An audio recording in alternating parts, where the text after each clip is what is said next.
सिद्धदात्री वाक साधना audio 3। Goswami Tulsidas ji ने अच्छा ही कहा है, तुलसी मीठे वचन ते सुख उपजत चह ओर, वसीकरण यह मंत्र है तज दे वचन कठोर। मीठे और हितकारी वचन वास्तव में ऐसे वशीकरण मंत्र हैं जिनसे हमारे इष्ट मित्र स्वजन परिजन ही नहीं, सारे संसार के लोग हमारी ओर आकर्षित होकर हम पर अपना स्नेह लुटा सकते हैं।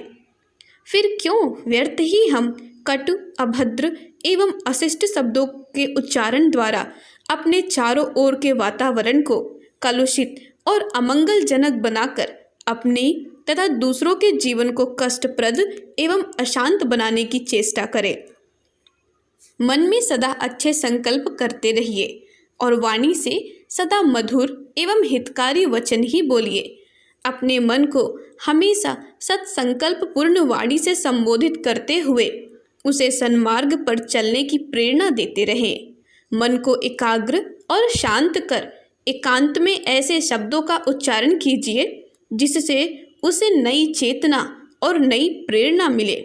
जैसे कहिए कि मेरा मन असीम शक्ति का भंडार है, मैं उससे अपनी इच्छानुकूल कार्य ले सकता हूँ। मेरा मन इंद्रियों का दास नहीं, उनका स्वामी है। वह इंद्रियों को कलुष विषयों की ओर कदापि नहीं बढ़ने देगा।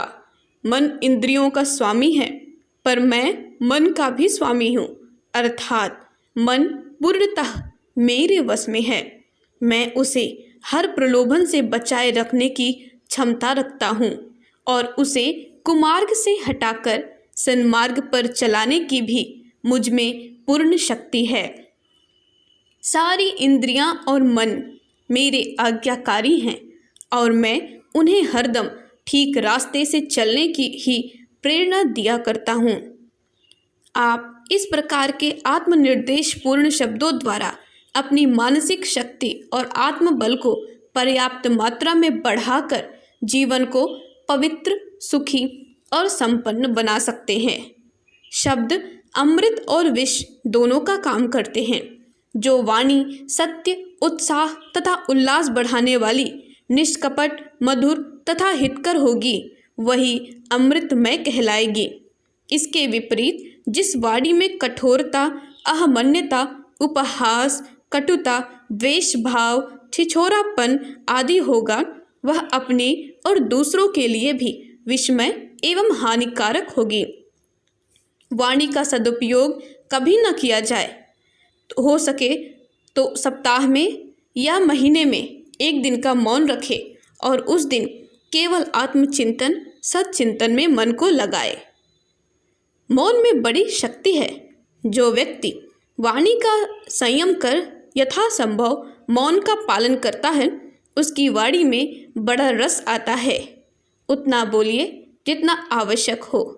वाणी के दुरुपयोग से हमारी शक्ति का एक बड़ा अंश नष्ट हो जाता है। इसलिए जैसे इंद्रिय संयम के लिए ब्रह्मचर्य आदि विधान है, उसी तरह वाणी के संयम के लिए मौन की साधना बताई गई है। महात्मा गांधी ने कहा है, मौन सर्वोत्तम भाषण है। अगर बोलना ही हो तो कम से कम बोलो। एक शब्द से ही काम चल जाए तो दो ना बोलो। फ्रैंकलिन के शब्दों में, चींटी से अच्छा कोई उपदेश नहीं देता और वह मौन रहती है। कार्लाइल ने कहा है, मौन में शब्दों की अपेक्षा अधिक वाक शक्ति होती है। हम जीवन में जितना अनर्थक प्रलाप करते हैं, निरर्थक शब्द बोलते हैं, उतने समय में खूब काम किया जाए तो उतने में एक नया हिमालय पहाड़ बन जाएगा। शब्दों की इस अथाह शक्ति को व्यर्थ ही नष्ट कर क्या हम दीन नहीं बन रहे हैं? यदि इन शब्दों का उपयोग हम किसी को सांत्वना देने में, भगवत भजन, प्रभु नाम स्मरण, संगीत, जप कीर्तन आदि में करें तो हमारा और समाज का कितना भला हो।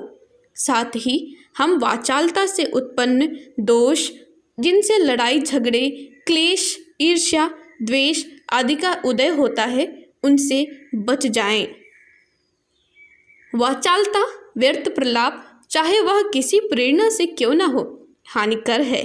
इस संबंध में एकेन रिवेले ने लिखा है, अंडे देने के बाद मुर्गी यह मूर्खता करती है कि वह चहचहाने लगती है। उसकी चहचहाहट सुनकर डोम कौवा आ जाता है। वह उसके अंडे भी छीन लेता है तथा उन वस्तुओं को भी खा जाता है जो उसने अपनी भावी संतान के लिए रखी थी।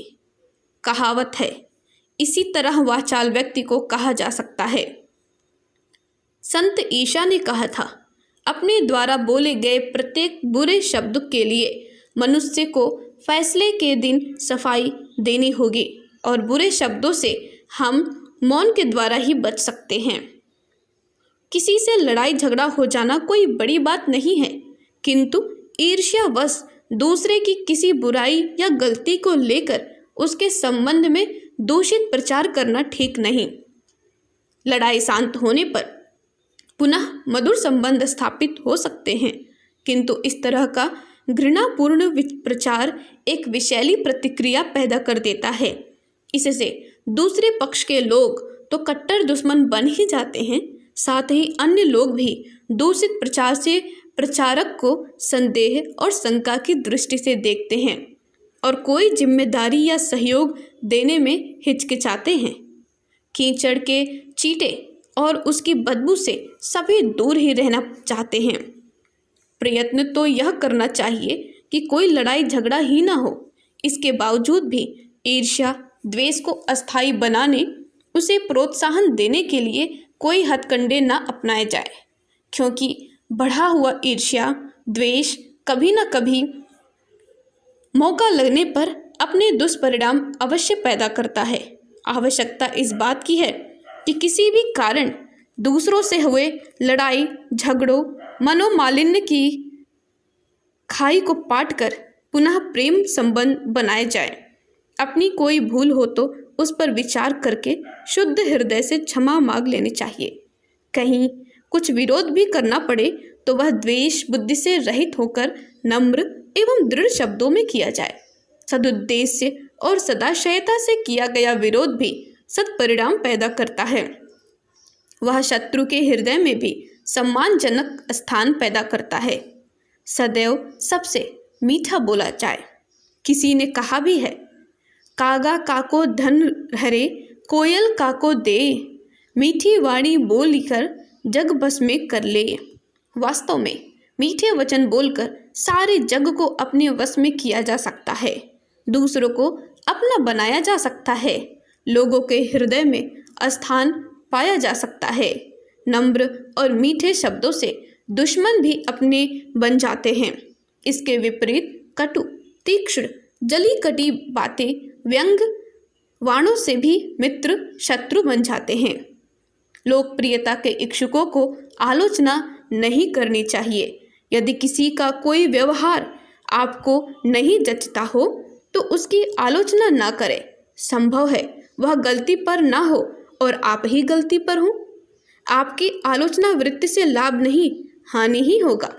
संभव है कोई व्यक्ति भूलवश या स्वाभाविक असमर्थता अथवा किसी अन्य कारण से कुछ गलती पर हो, जिसे समझाने पर वह उसे दूर भी कर लेगा, किंतु की गई आलोचना से कोई लाभ न होगा, उल्टा दोनों में मनोमालिन्य पैदा हो जाएगी। धन्यवाद। ओम शांति। क्रमशः आगे। हमारे YouTube चैनल को सब्सक्राइब करें और बेल आइकन को दबाकर ऑल पर क्लिक करें ताकि नोटिफिकेशंस आपको मिलती रहें।